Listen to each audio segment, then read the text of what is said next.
Good afternoon, everyone. How are you all doing? Holding up. This is the afternoon of the second day. Yes, so you're coming close to the end. So I hope that the next two presentations, our next two sessions will be really engaging and really eye-opening. I'm very honored to do this session with Ms. Ella Green. I'm going to try to keep my section short because I think she has a lot more interesting things to say, but we're going to be both talking about collaborating with community partners from a researcher perspective. I'm the researcher, and also from a community stakeholder perspective. So I'm Dr. Haley Thompson. I'm a professor in the Department of Oncology at Wayne State University School of Medicine, and I have a couple of other roles there at Wayne State, one of them being Associate Center Director for Community Outreach and Engagement at Karmanos Cancer Institute. Okay. So can everybody hear me okay? Is it okay? Yes? Okay, awesome. So again, I'm going to talk about my experiences working with community partners around research. So as I do that, I'm just going to provide a little bit of context. Okay. So as I said, I am one of the Associate Center Directors for Karmanos Cancer Institute. It's a National Cancer Institute, NCI, designated comprehensive cancer center. And there are only about 53 in the whole country, and there are 2 in the state of Michigan. Karmanos, which is headquartered in Detroit, and Rogel Cancer Center, which is here at University of Michigan. And we get that designation because of the breadth and the depth of our research and clinical trials. And we are actually reviewed every 5 years around our work by the NCI, and that grant comes through Wayne State University. So I always like to explain that, like, what's the connection between Karmanos and Wayne State University? That is literally the connection. So as part of being part of this network of comprehensive cancer centers, there are certain requirements that we need to fill. And in 2017, the NCI said that, asked all the cancer centers to really formalize a community outreach and engagement component, also called COE, right? And you can see here in the blue box, NCI recognizes that long-term commitment to community outreach and engagement is required to have a profound impact on the cancer burden of a center's catchment area. And the primary metric in evaluating the strength of community outreach and engagement, or COE, is the scope, quality, and impact of the center's community outreach and engagement activities. And it really, the NCI now is asking for a description and for a background on our cancer center's infrastructure for community outreach and engagement, and asking, well, how do we actually engage our community members and get their input into our cancer research agenda? Right? So that's what I spend a lot of my time thinking about, is that how do we get that feedback from our community members and understanding of the cancer burden and the cancer disparities and needs in our catchment area, and how does that influence our research? And just in terms of, just to give you a sense of community engagement, at least how I've thought about it, I take this definition from PCORI, the Patient-Centered Outcomes Research Institute, and they define community engagement as the meaningful involvement of different stakeholders, and in this case, we're talking about community stakeholders, throughout the research process. And that includes a preparatory phase, including agenda setting, funding, just even deciding what are you going to study, what are you going to examine, right? Execution phase, which has to do with study design and implementation, recruitment, data collection and analysis, and then very importantly, a translational phase, right? How do we use that research and share it and communicate it to others and move that work towards action? So this is something that my team and I think about, is that in what ways can we engage our community members in all these processes? So I'm going to be talking a lot about the preparatory phase and to some extent the execution phase. So just want to give you a sense, when I talk about communities and community engagement, who am I talking about? Well, our catchment area includes 46 counties in the state of Michigan, the eastern half of the state. Karmanos is actually the oncology care line for McLaren Healthcare, so we actually have 15 cancer care sites across the state of Michigan. And we actually serve about 1/3 of new cancer patients in that region, in that catchment area. And just some more information, 6.7 million residents we're talking about in that catchment area, and they're quite diverse, as you would imagine, right? So we have the city of Detroit, which is the largest city in the state, which is almost 80% African American, with a large proportion living below poverty. We have over 250,000 residents of Middle Eastern and North African descent. We have almost 1 million rural residents, and across all those groups, we prioritize sexual and gender minorities. We focus on cancer care and disparities among LGBTQ populations as well. So we're talking about lots of different types of people throughout this catchment area when we think about community engagement. So I just wanted to share my team with you. I'm actually the founding director of our Office of Cancer Health Equity and Community Engagement. We are responsible for all our community outreach and engagement activities at Karmanos Cancer Institute. So I'm very proud to have a very diverse team supporting this work that we do. And again, we are responsible for making sure that KCI science is aligned with community priorities and community needs.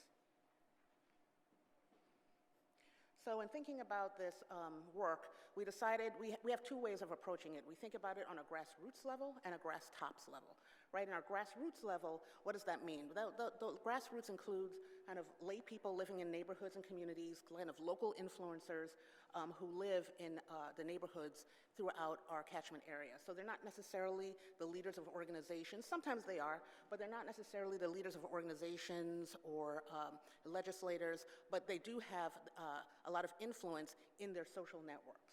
And we also think about the grass tops level, and a lot of this language actually is taken from political organizing. So on the grass tops level, we are talking about people who have formal leadership roles through community-based organizations or other networks, and they tend to be decision makers and resource gatekeepers. So we work on, our community engagement approach works on those two levels. So at the grassroots level, I'll talk about that mostly today. We use something called the HealthLink model. This is a model that I started working with a number of years ago. I'm originally from New York, and I started my career in New York, and I was able to work with Bruce Rapkin, who was a mentor of mine, who developed the HealthLink model. And it's a model of academic community partnership and participatory research. So this model actually, when I worked with it, guided something called Queens HealthLink. And it was a partnership between, at the time, the Queens Library System, the American Cancer Society of Queens, the Queens Cancer Center, and Einstein College of Medicine. That was the academic partner. And through HealthLink, it brought together these partners to develop what we called cancer action councils. These are groups of survivors, caregivers, advocates, business owners, clinicians who came together to develop a cancer agenda. And again, if you can see on the right of the screen, in this model, community members and researchers collaborate on an ongoing iterative process in problem definition, problem solving, evaluation, building research skills, developing tools, and mobilizing resources, and very importantly, broadening and deepening relationships. When I think about community engagement and I talk about it, I say it's really, so much of it is about relationship building and the quality of those relationships. So we applied this HealthLink model to our community outreach and engagement efforts at Karmanos, and really focused it, again, on setting that research agenda. So again, cancer action councils are survivors, caregivers, advocates, and we organize them either around neighborhood. So you can see some areas there, like Connor Creek is on the east side of Detroit. We have Western Wayne, which is like the western part of Wayne County, outside of Detroit. So some of our cancer action councils are based on geography, and some are based on population. You can see we have an LGBTQ Cancer Action Council, a Black Men's Cancer Action Council, and some of them are both. The Access one really serves people of MENA descent, also living in the city of Dearborn. So again, we kind of view these community members as local experts, right? The expertise doesn't only lie in the university with the PhDs and the MDs. Expertise lies in the community, right? Because these are folks who are living with cancer, they're taking care of their family members and neighbors with cancer, they're kind of dealing with it on the front line. So they have a tremendous amount to offer our academic enterprise. Okay. So let me go back for a second. So this is just some of the funding that has supported the creation of these cancer action councils. We call them CACs. A lot of it was supported by PCORI funding and engagement awards to help build these groups, because it does take a lot. It's very high-touch work to kind of identify and people in the community who want to come and partner with us and to support them in that effort. So what do we do with our cancer action councils? Well, it's about identifying cancer research priorities through a community lens. And we do that in a few ways. We do it through research capacity building, which has to do with research training. I'm going to go into detail about that in a moment. And we do a lot of what we call concept mapping and other interactive exercises, so to further develop research priorities and even specific research questions. So I'm going to focus more on that as we move forward. So let me talk about building your capacity, our research training. This is actually a curriculum that we adapted from work already created at Tufts University through their CTSI that is, again, intended to introduce community members to research. So we adapted it for Michigan Cancer Health Link so that it would be very focused on cancer prevention and control research. We've adapted it since then, and we've applied it to COVID-19 research, childhood obesity, and other areas as well. But for Health Link, for Michigan Cancer Health Link, we focused on cancer, and we adapted the original curriculum into a 9-module course. And again, it's basic research training, and I'll share with you here just some of our, what we talk about in the 9 modules. We obviously start with just an introduction to research and evaluation. What is it? What does it mean? And we talk about research and community academic partnerships and power and politics in that context. How do we develop research questions? We certainly, you can see number 6, we talk about ethics and institutional review boards, which is always actually a very charged topic. We actually share a video, Miss Evers' Boys, which is, I don't know how many of you are familiar with that. It really tells the story. It's kind of tells the story of the Tuskegee syphilis study and some of the ethical issues there, and we use that as a platform and a foundation for discussion. Again, we talk about proposal writing, grantsmanship, and policy and advocacy. So you can see this, we cover a lot of different areas, but we try to do it in a very manageable way. These sessions are only like 30 minutes, so it's really kind of like a really just an overview of the research process. And then we also do something what we call evidence prioritization. So this is a way or a process we use to understand our community's priorities and where they want to take a research agenda. So for step 1, we just identify a mission and vision and objectives for research. We use this model here, it's a continuum of cancer care, to start discussions around that topic, so we can kind of better identify and hear from our community members through their discussions, through their exchanges, what's most important to them when it comes to this cancer work. And again, this continuum of cancer care starts with risk assessment and prevention, moves us to treatment, all the way through survivorship and end-of-life care. So there are a lot of different topics that our community members care about when you look at this broad continuum. And steps 2 and 3 of this evidence prioritization process, we actually, again, drill down to research topics, and even specific research questions. We use a process that many of you may know called concept mapping, right? So it's a way of visualizing ideas. It's a strategy for organizing and representing knowledge. And you can see there from the photos, when we were meeting in person, we would take like the big sheets of paper and stick them on the wall and break people into small groups and have them start with small ideas and then kind of branch out and brainstorm around what things they think might influence the main topic or what they thought that main topic could influence. So, and I'll share, I'm going to jump ahead for a moment. This is actually, we did this with a software called Miro. This is actually a concept map created by our Black Men's Cancer Action Council. In the center, the yellow post-it is cancer information, right? So we said, that was one of their topics, and say, well, what's important to you about cancer information? And it ranged from how people get information to how men process information, how can it be best shared in the community. So all these different clusters of colors represent kind of ideas or connected ideas that are related to the central topic of cancer information. And then in the boxes in the black with the black outline, again, we tried to drill down into specific research questions that could be pulled from those clusters. And I'll give you just another example here. So just some examples of specific research questions that came out of the different concept maps that this council created. So cancer information. What sources of expertise do Black men trust, right? That's a very valid research question that, that can be studied. Another one of their priorities was financial toxicity and financial hardship, the financial burden of cancer care. So one question they had is, do Black men have the same access to healthcare cost information as other groups? And then medical trust and mistrust is their third leading priority, are the generational differences in mistrust, medical mistrust and concerns. So again, that's an example. You can see how we move from training to this evidence prioritization to actual research questions that now we as cancer researchers at our cancer center kind of understand, okay, these are directions that we can take that will be meaningful to our communities, right, when it comes to our research. Just one more example I want to share with you. This is from our LGBT Cancer Action Council. They started, we were able to develop this council with funding from PCORI in 2017. I'm going to move to the arrow to the, moving to the right. We formed the council in 2017, and then we go down to that arrow towards the bottom of the slide. We actually were able through this funding to administer or complete qualitative interviews with LGBTQ cancer survivors to understand more about their lived experiences. And actually, we were able then to work with that council with those data, and some of our colleagues have made presentations at the National LGBTQ Health Conference, and we have an academic paper under review, again, with our community members as co-authors. If we keep going to the right, that center box, you see some of the LGBTQ CACs, their council priorities. One of them that's circled in red is cancer caregiving.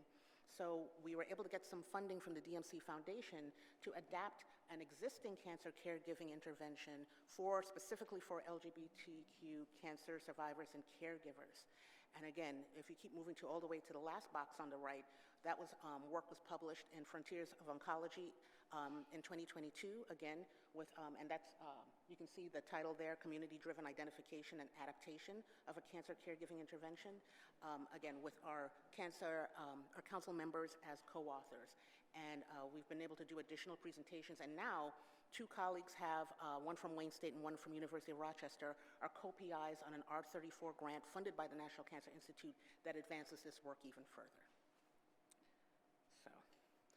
I just also want to mention, we have different cancer action councils. We bring them together 1 to 2 times a year, and we ask, hey, we have this powerful statewide network. What do you want to focus on as a statewide network? Because each group has different priorities. They have different research questions. Well, what can we come together on to create change? So we call it the big idea. In 2019, the big idea was financial toxicity, and again, financial hardship. And then in 2023, cancer caregiving is the next big idea that we're working on now. And again, just some examples of additional research partnerships and projects that have come out of this Cancer Action Council and HealthLink network, including survivorship, again, more work on financial burden and cancer caregiving. I also just want to mention, I'm not going to go into this in a lot of detail, we do take a grass tops approach through our Research and Advocacy Consortium, and this is a group of 53 community-based organizations throughout the state that want to partner with Carmanos to fuel research studies and advance cancer-relevant health practices and policy recommendations. So we do that work with on an organizational level as well. So finally, I'm just going to talk about this work. We're now beginning to move it outside of cancer, and I direct an emerging center at Wayne State University called the Center for Health Equity and Community Knowledge in Urban Populations, or CHECUP. And you can see our website and our YouTube page and our Facebook page is there. And really, the goal of CHECUP is to accelerate community academic partnerships. Right? We started in 2021, and we really, the goal is to prioritize participatory research and community voice in the work that we do. We have some funding. We started with funding from our Office of the Vice President of Research, and now have funding from actually CVS Health and the Office of their Director of Health Equity. But again, because now in this new realm, we're going to take our community-based and community-engaged work even further, we're now starting to think about community research review boards. So what I've talked about has really focused on how do we involve community members in even developing the research agenda and potentially in implementing the research ideas. But there's a whole piece that I know Ms. Green is going to talk about now about community research review boards, and in work that may or may not include community members, how do community members evaluate that work or endorse it? What are the processes that have to be considered? And I just wanted to raise maybe a few questions here, because as we have actually had the time to think about what do we need to address before we start our own community research review board or try to support that in some kind of way. And so some questions here are, how do we determine a university's readiness for community research review, or CRR, and external community perspectives? Many of these boards that exist are independent organizations. So how do we engage these organizations in the review of research? What does interaction look like? What does communication look like? What types of research will undergo community research review? Is it going to be limited to community-based studies and epidemiological studies? Will it include laboratory and clinical investigations? What will be the criteria for community research review? Is it going to be focused on neighborhood or cultural fit or some other aspects of risk and benefits of research? Should it be mandatory? Do all investigators need to have or undergo some type of community research review? And what would incentivize researchers to do that if it's not mandatory? How do you make sure it's not unduly burdensome, not only for researchers but for community stakeholders? How can we, if their recommendations are made, how do we enforce that? How do we make sure that community recommendations are integrated into the research? And what kind of evaluation needs to be conducted to continue to demonstrate the value added by that kind of community research review? So with that, I'm going to stop and invite Ms. Ella Green to the stage.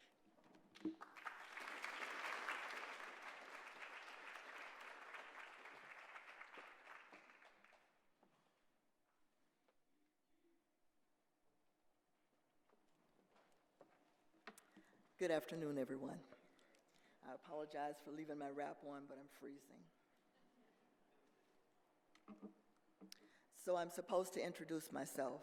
I'm Ella Green Moten. I am the administrator of the community-based organization Partners Community Ethics Review Board located in Flint, Michigan. And I guess I have to operate this thing too, right? I also serve, I'm a member of the community-based organization Partners, and I serve on the community-based organization Partners Board of Directors. I am a member of the executive board of the American Public Health Association, and as of last November, I was elected president-elect of the American Public Health Association, and this month in November, I will be assuming the president's role of the American Public Health Association. And I'm pleased to be talking with you today about, I'll accept it.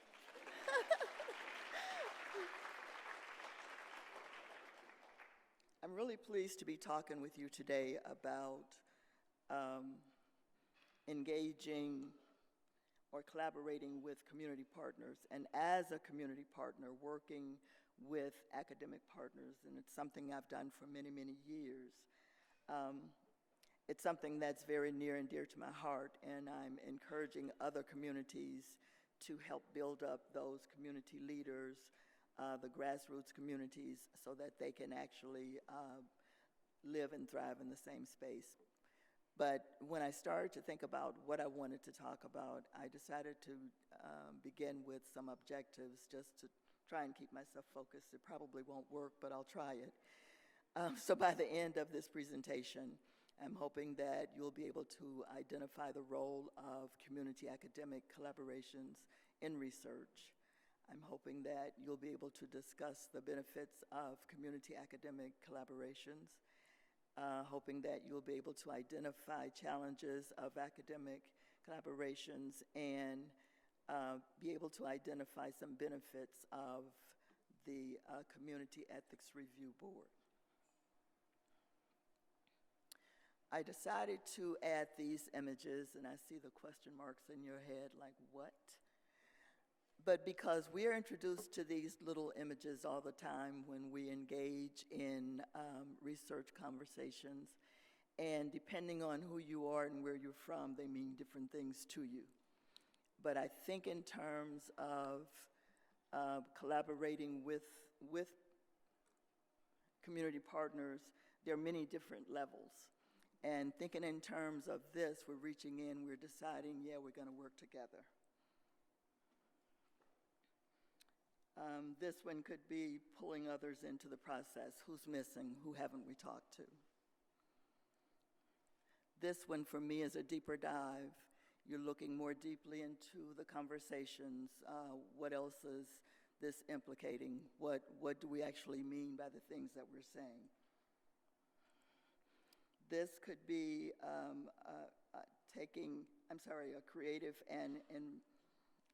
creating an environment that allows for the work to take place. And this could be investing time and developing the relationships. So when I thought about collaborations, I also thought about sometimes we use the terms collaborations and partnerships interchangeably.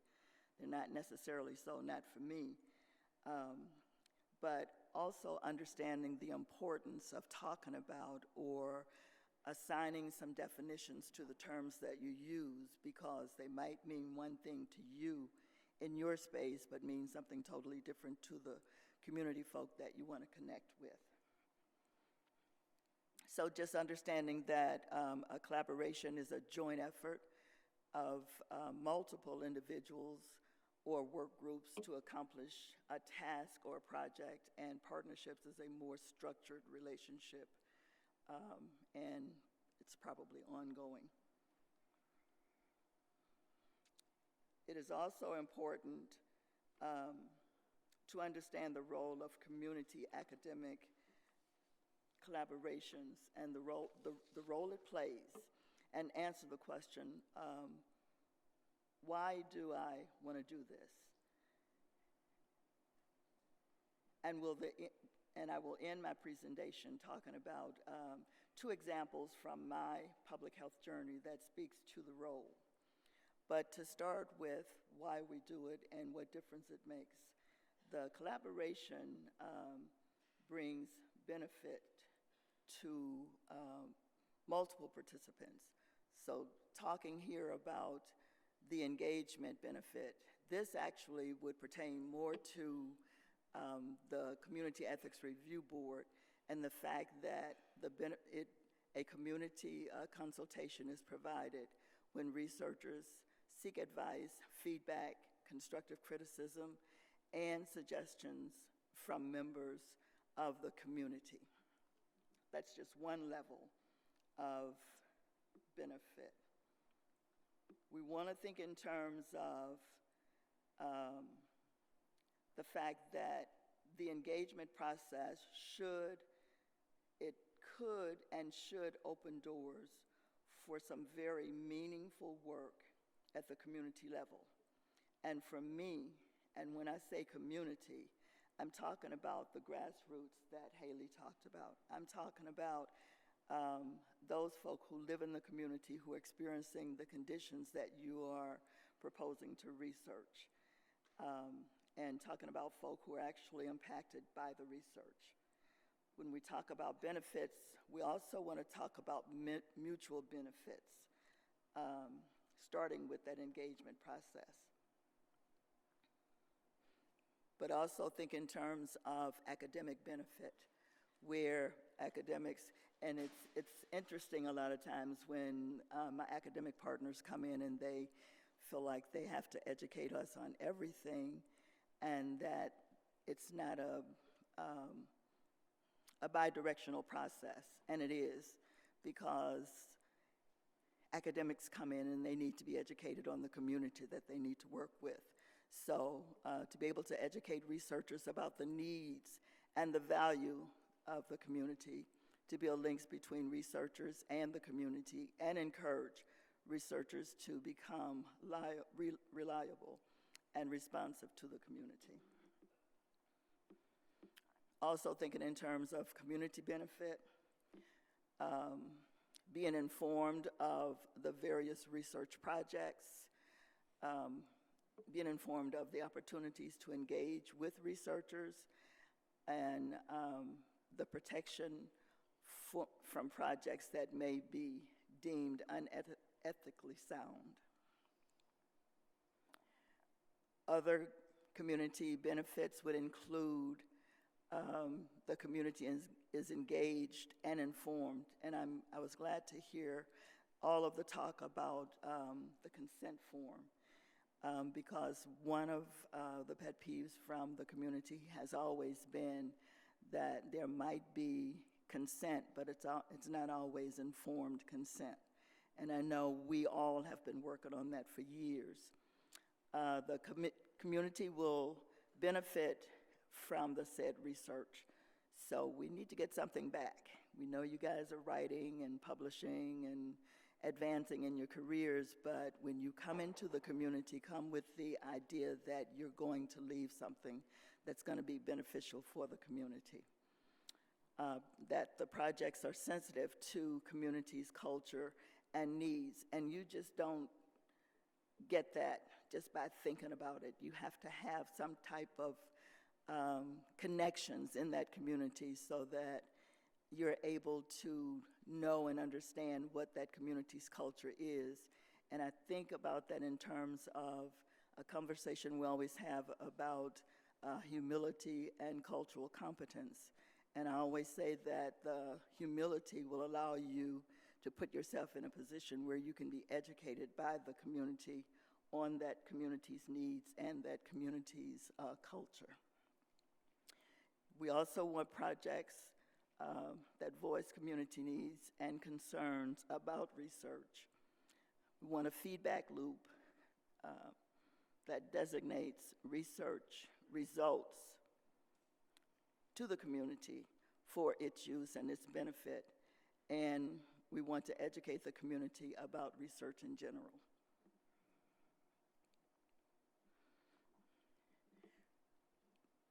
And oftentimes we think about research on the individual level, but we also have to think sometimes the research that we're doing is going to impact the full community.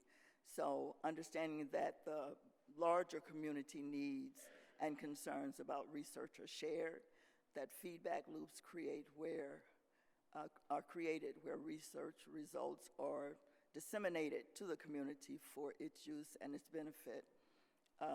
And again, the broader community is educated about the research.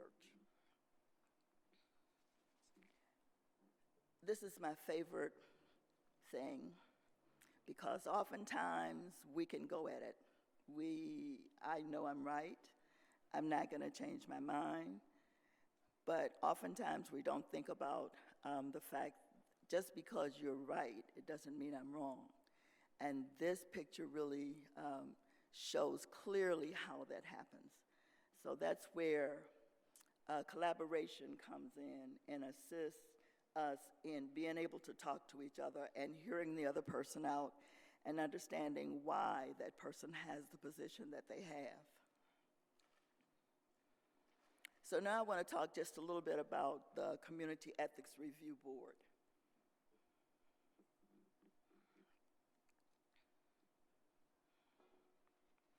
The Community Ethics Review Board is an adaptive collaborative research tool.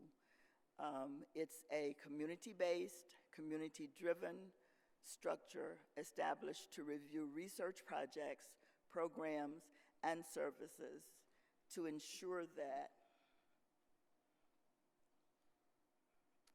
I think I missed a slide, to ensure that all of those protections are in place for the community as the community needs them. The Community Ethics Review Board's mission is to facilitate and implement an ethical review process that promotes an understanding of ethical conduct in research and demands accountability in Flint, Genesee County, and beyond.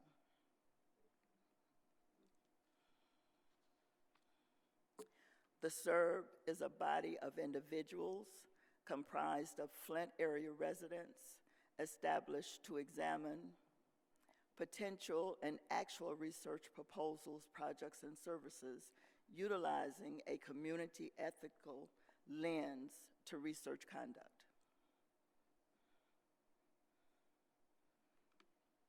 So I don't know what happened to my pictures, but that was a picture of that shows the Tuskegee study. And actually, oh, there it is. So, but these are the images that we can all identify and relate to tell us why maybe a community ethics review board is needed, but definitely why the IRBs are needed.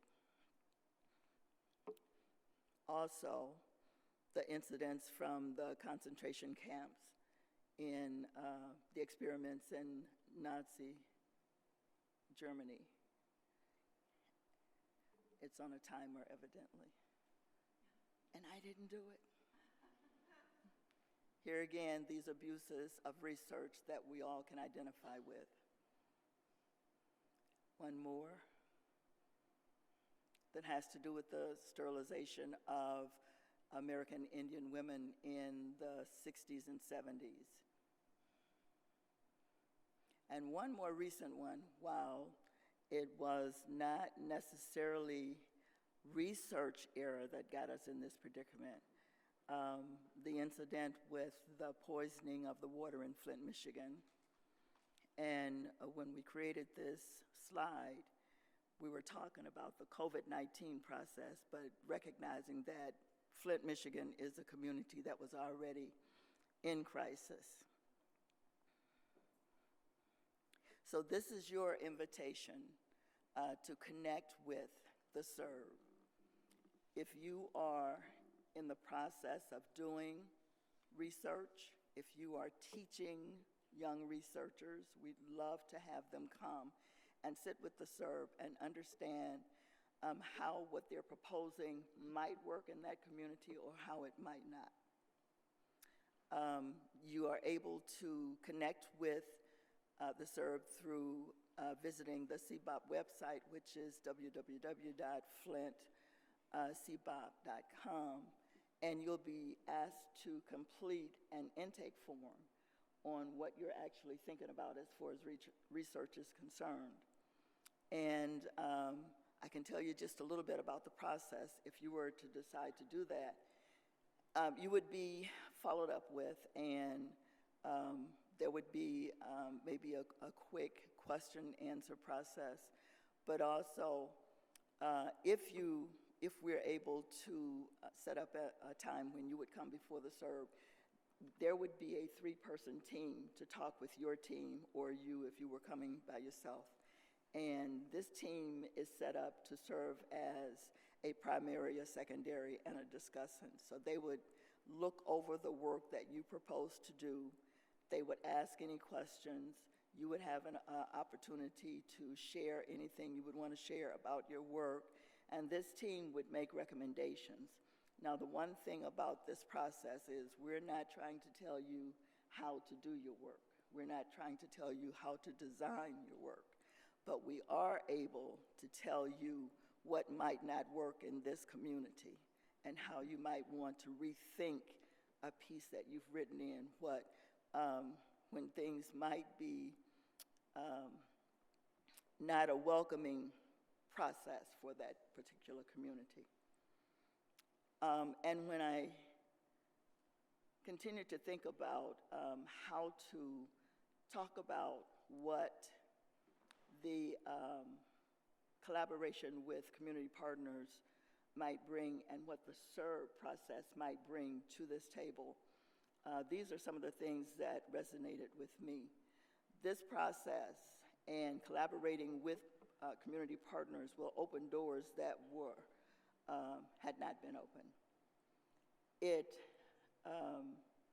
would create strong and lasting relationships, and somebody else mentioned that, but I've always believed that this process would create relationships-oriented partnerships and careers that have been enhanced as a result of partnering with the community and going through a community review process. The communities that have been strengthened, there are it actually helps to build the capacity of both the community and the academic partners. And it also provides a certain amount of personal growth and accomplishments. And as a community partner, and as I began to look back and think about my journey, this public health journey, there have been a number of community/academic partnerships and collaboratives that I can refer back to. But I can tell you that my journey started in the mid-90s when I was invited to join an advisory board in Flint, Michigan. I knew nothing about public health. I was in my house making prom dresses and wedding dresses. But because I had made some relationships, created some relationships in that space. A lady who worked at the local health department, who was very connected with the community, said, "You need to be part of this advisory board." And I said, "I'll go." And they tell me that I came to those meetings and I sat there for 5, 6, 7 months and I didn't talk. And they're probably right, because I didn't know what they were talking about. But I learned that I was interested in what they were talking about, so I stayed. And that piece put me in a position to be introduced to the American Public Health Association and to connect with the work that they do, and all of the work that they do around public health in local communities, and connecting with other leaders across the country. And I think it was that decision that actually put me in a position where somebody thought I might be a good candidate to run for president-elect of APHA, and that it might have influenced enough folk to say that APHA is big enough and strong enough to bring in a for real grassroots community person. And I'm probably the very first, I know I am because I went back and looked at the list, over 150 years, there's never been a non-degreed person serving as president of APHA, and I'm just proud to be in that position. So thank you very much for your time, and I look forward to spending more time with this group, because the SERB is looking to grow, and I know you've got some information that will help us do that. And that's my contact information, if anyone wants to contact us. Hi, I'm Elise. Nice to meet you. Sana informs me that it's your birthday. It is. So why don't we I have forgot. So why don't we have a nice rousing happy birthday Wow. to you. Happy birthday to you. Happy birthday, dear Deborah. Happy birthday to you. And many more. Thank you. I know women don't normally tell their ages, but I'm pleased to be able to share with you guys, and I'm going to say it the way I like to say it. I know better, but I say it this way anyway. Today, I'm 75. And I'm headed to Chicago to spend some time with my mom, who's celebrating her 90th birthday next week, so I'm very excited. Thank you very much. Are there questions?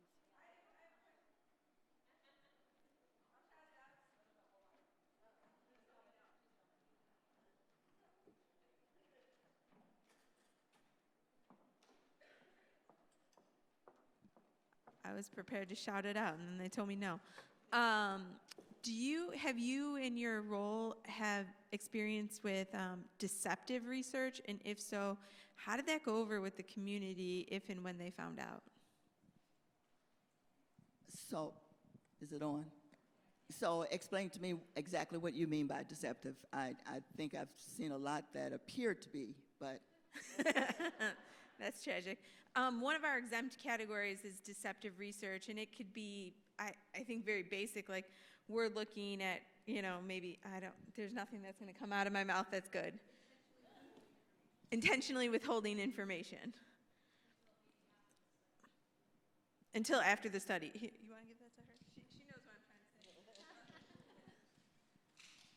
say. I don't know if I'll explain it any better than that, but when research participants don't know the whole story, like maybe they don't know the whole purpose or why the researchers are doing what they're doing, and oftentimes they'll find out maybe at the end, maybe.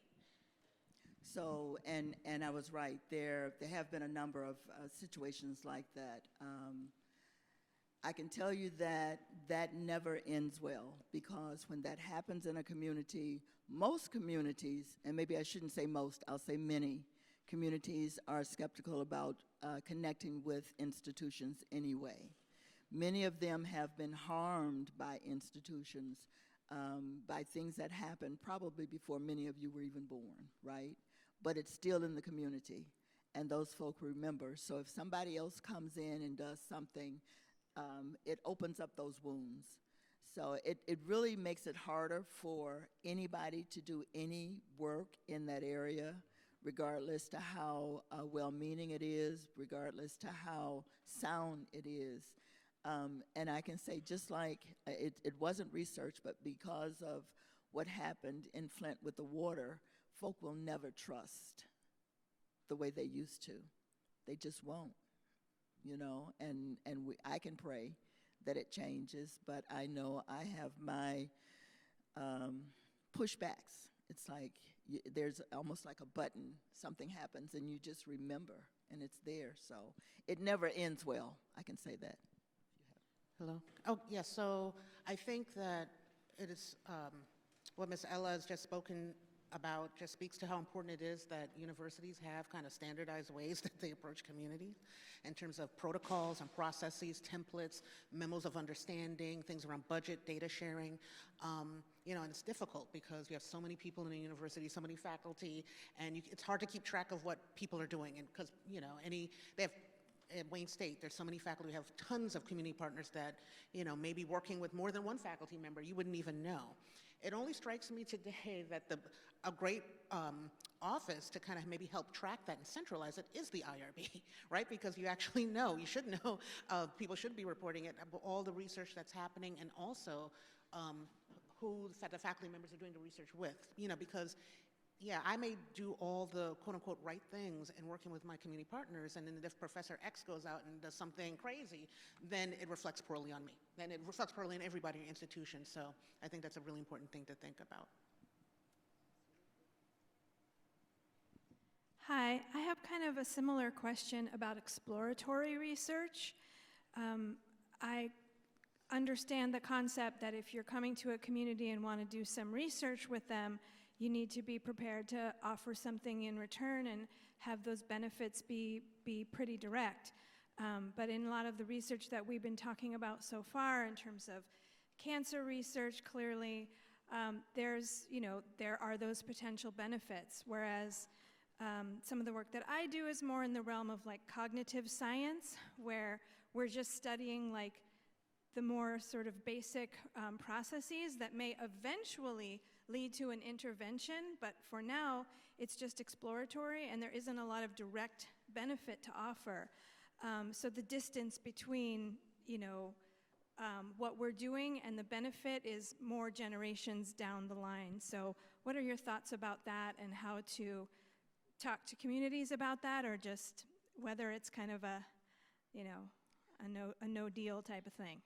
So I think it might be difficult because, everyone wants to be respected as far as their time, and most community folk are not leaving a job to come to a focus group or something like that. So compensation would be nice, but what I have learned over the years is that if you create a relationship, or if you know someone who has a relationship with the group that you want to connect with, sometimes you're able to go in and talk to them and just be honest and say, this is something that I have an interest in, and you will probably be surprised, but that there are probably some older folk who have some of the same questions and who might just want to be part of that conversation. So sometimes it's possible to engage folk without having a way to pay them, but then there are more ways of being paid than, getting money. So having those conversations and just, filling them out. And if you can get them to work with you, then they begin to trust you, and they know that if the money is there, that you're going to share that with them.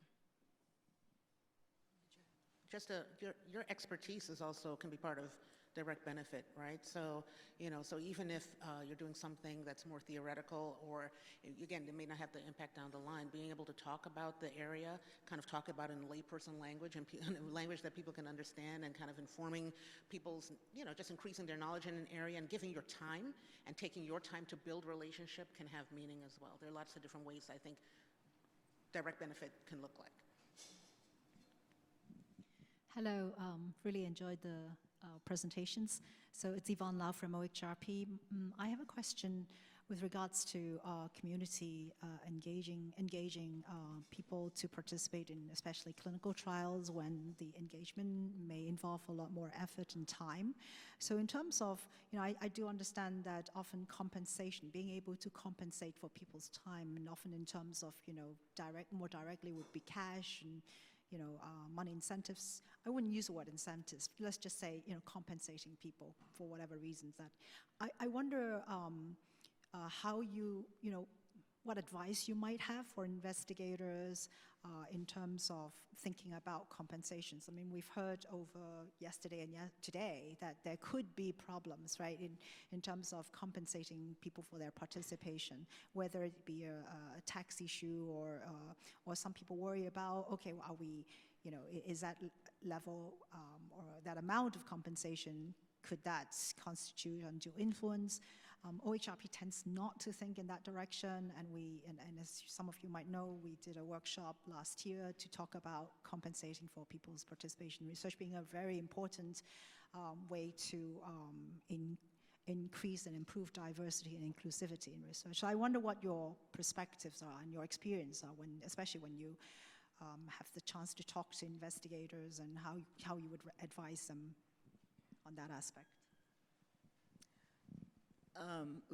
Well, I can tell you that the investigators that we talk with, and most of them are folk that we've worked with over a period of time, and they know and we know. So they come with, it's written in the budget that folk will be compensated. And it's not that we're given such a large amount of money that it could seem as, I forget what you call it, well, I'm going to call it a bribe. But, it's not that situation. But all of the research that I can remember coming in, participants were offered a stipend. There were some cases where folk were able to give cash, smaller amounts of money, like $25, they were able to give cash, and they would have to, folk would have to sign off on it. They've done gift cards. They've been paid through checks. So we have not had that situation to be that concerned about not paying the participants. So I'm personally not concerned with paying participants for their participation, and I think my question really concerns that some people seems to have problems with how to pay them or pay them enough, right? Have you experienced those kind of issues? I guess usually is in terms of taxation issues or what the institutions would support and allow, right? So it's from that perspective, slightly different. Yeah, I have no issue with paying people. Right. I think most of the payments. So in our circles, if someone comes in and want to offer somebody $10, that's a no-go. So folk in our area are at least $25, but we advocate for $50 for people's time. And I don't recall us ever having a problem getting the money to the participants, nor us ever being talked to about, there being a tax issue. But that's definitely something I'm going to put on the table and learn more about, because maybe there's more that we need to know about it, but we have not had that situation. Yeah, I've not confronted that with paying research participants. For paying community partners as collaborators, that's when we have some of those issues. So because again, we might, want to offer, $1,000, depending on, somebody has a lot of heavy involvement in a community advisory board, but then again, that could change their salary and then they won't get, federal benefits that they're coming to them. So that's something we have learned the hard way that we have to ask about. Sometimes we kind of, we remedy that by through gift cards and other methods of payment, and kind of shift some of the payment. Or one of the things we're looking at now is if that really causes a problem for someone and they really want to participate, can we give dollars to their church, right? Or can we do it to some kind of organization or something that they care about, right? As a way of, not direct compensation, but at least they know that their involvement, that compensation is going to something that's important to them. So we have dealt with it, and we're still struggling with it, creative ways to deal with it. Yeah, thank you for your presentation.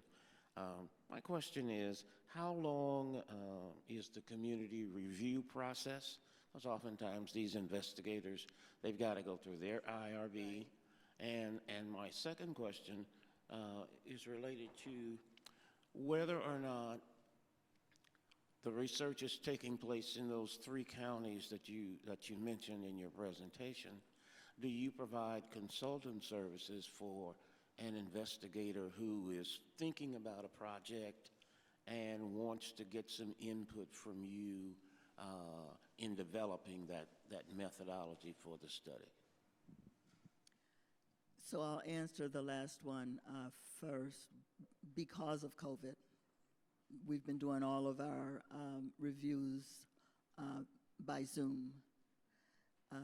So we actually have a set date that we do reviews, the 4th Tuesday of the month, and we've set aside from 9:30 until 12:30 to do reviews, and we can do a number of them during that time. We also, and I know you have, what is it called? When you move it through fast, I'm blinking on that one. I know you have that process where someone would take a look at the proposals coming in and decide this one is good. It doesn't have to go before the board. We decided, because we were looking at issues that had to do primarily with the community, that we would take all of the proposals that come in through the process.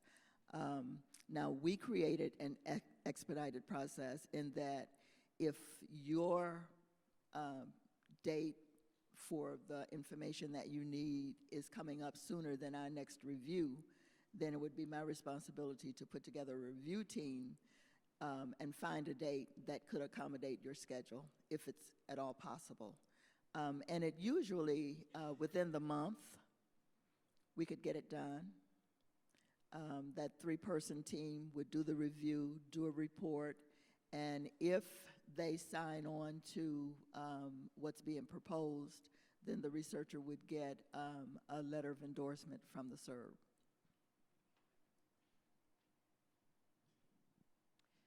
So I think my question is around dissemination. And so I really appreciated the slide at the end about how with the Cancer Action Councils, how that research was kind of disseminated, or the findings of those studies were disseminated, but seemingly more to like an academic space. So I am interested in, have there been any dissemination activities that you've done that have been more community-based and have really been, focused on getting this out to community specifically? Yeah, I'm glad you asked. Actually, every 1 to 2 years, Wayne State University has, and Hermanos has, a community engaged research symposium. So that's exactly where we bring together our researchers and community members and all the partnerships to kind of talk more about the work that they do. So that's been going on since about 2018.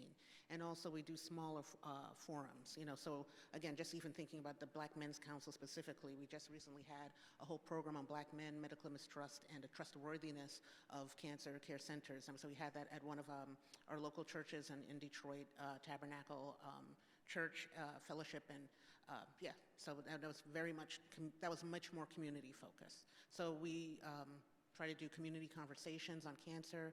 Those are webinar series, so we think about that as well. Hi, thank you for the presentation.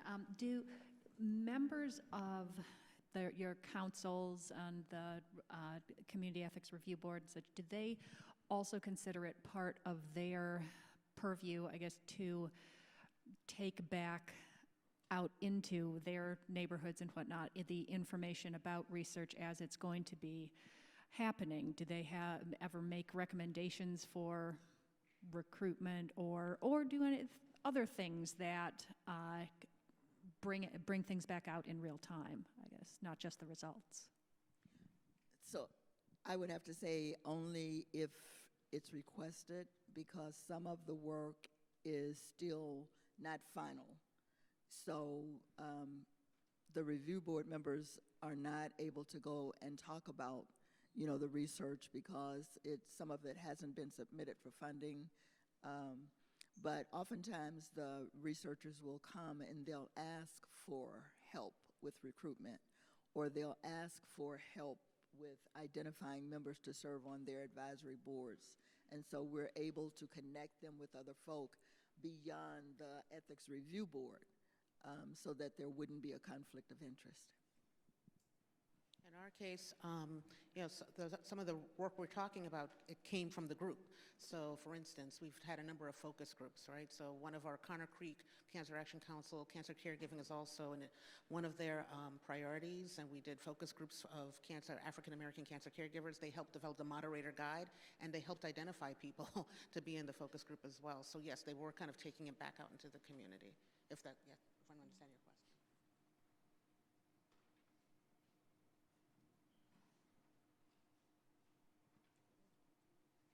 Yeah, thank you.